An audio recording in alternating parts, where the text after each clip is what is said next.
So FreeWell has sent me their new K2 filter system, which is what I'm going to be exploring in this video.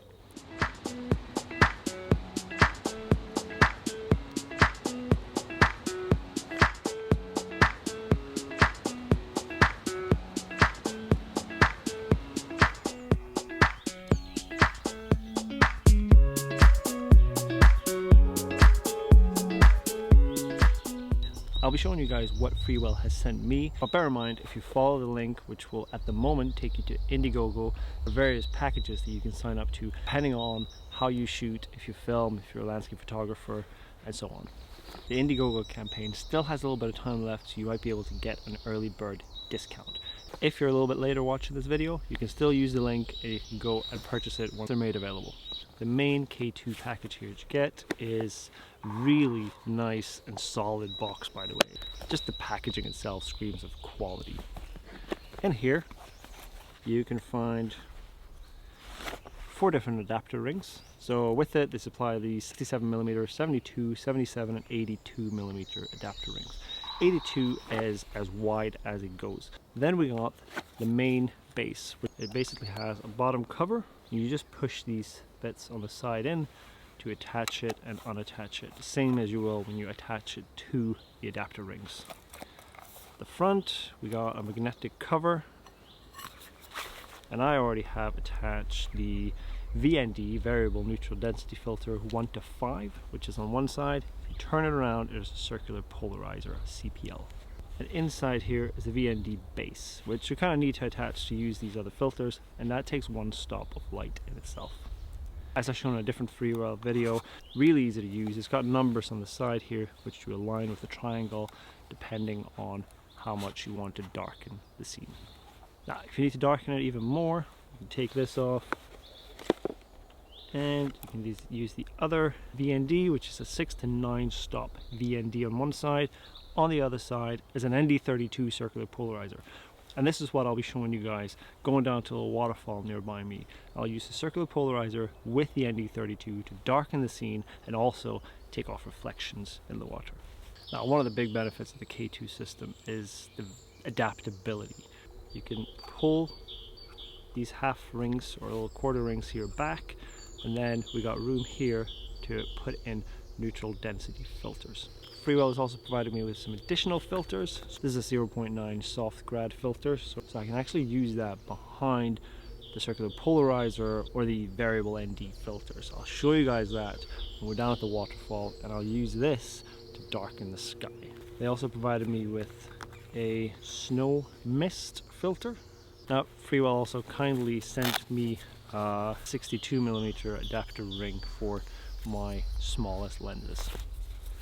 So I'll show you that right now on the OM5, which I'm filming with. I'm going to use VND on that so that I can film with an f2.8. Now, if you don't know, you use a VND to darken the scene so that I can film with a shallow depth of field, meaning a low f-stop. Because usually when you're filming, you want to keep your shutter speed twice that as the frames per second.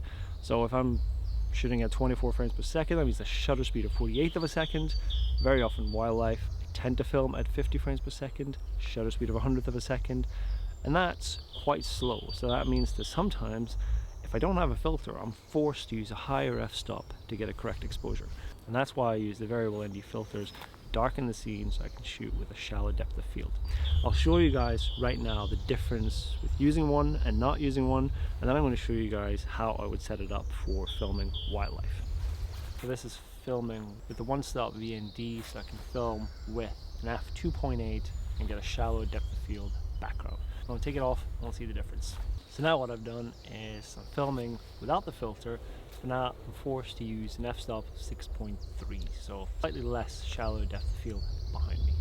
I'm not traditionally a landscape photographer. It's something I dabble in every now and then. And I do really like it, and especially using the filters, it forces me to slow down and really consider what I'm doing. And I do actually really like exploring other genres of photography. So I think there's a lot of benefit to that. You know, in landscape photography, I tend to take my time more, especially when I'm using filters as well. And I really, consider more thoughtfully things like composition, foreground, leading lines. sometimes in wildlife photography, especially at the heat of the moment, that's something that I might forget. So I think it's really beneficial to do different types of photography and, take different skills from each one with you to the other one.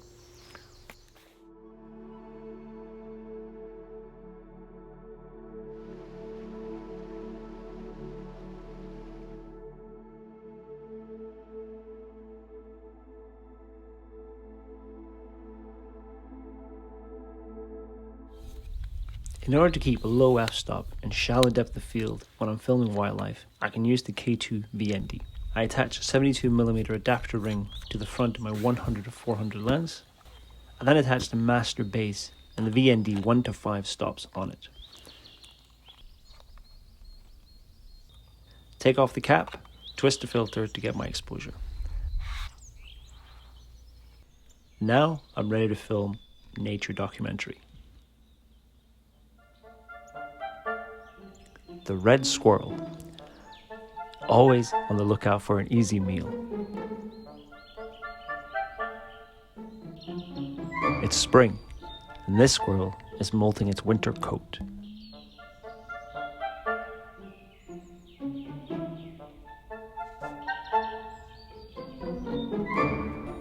Looks like he'll save that one for a rainy day.